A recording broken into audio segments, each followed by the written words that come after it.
சிகண்டி முனிவர் தேவரிஷி என முனிவர்களால் புகழப்பட்டவர். தமிழ் கடவுளின் காட்சி கண்ட அருளாளர்.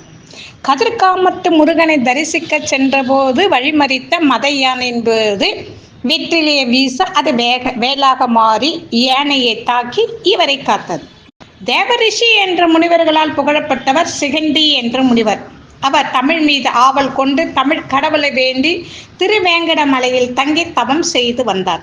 அவரது தவத்தை மெச்சிய முருகப்பெருமான் மயில் வாகனத்துடன் காட்சி தந்து என்ன வர வேண்டும் என்று கேட்டார்.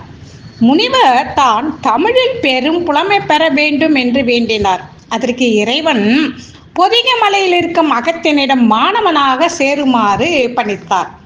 அதன்படியே அகத்தியரிடம் சென்று பயின்றார். அனைத்தையும் கற்றுணர்ந்து சிகண்டி முனிவர் இலங்கைக்கு சென்று அங்குள்ள கதிர்காம வேலவனை தரிசிக்க விரும்பினார். சீடர்களும் கதிர்காமத்து முருகனை தரிசிக்க விரும்பினர். அதனால் சீடர்களின் விருப்பப்படி அவர்களையும் அழைத்து கொண்டு கதிர்காமம் நோக்கி பயணமானார்.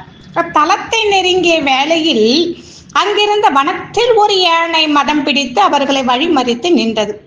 அவருடன் அந்த சில சீடர்கள் இதை கண்டு அஞ்சினர். வேலாக மாறிய வெற்றிலை. ஆனால் முனிவரோ சிறிதும் பயமின்றி முருகப்பெருமானின் மந்திரத்தை உச்சரித்துவாறு அருகில் இருந்த வெற்றிலை கொடியிலிருந்து ஒரு வெற்றிலையை பறித்தார். ஒரு துரும்பினாலே தேவர்கள் எல்லாம் வென்றது உண்மை எனில் இந்த வெற்றிலையே வேலாக சென்று யானையை அழிக்கட்டும் முருகா என்று கூறி யானையின் மீது வெற்றிலையை வீசினார்.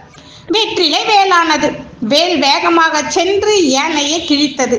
யானை கீழே விழ அதில் இருந்து ஒரு தேவ உருவம் தோன்றியது.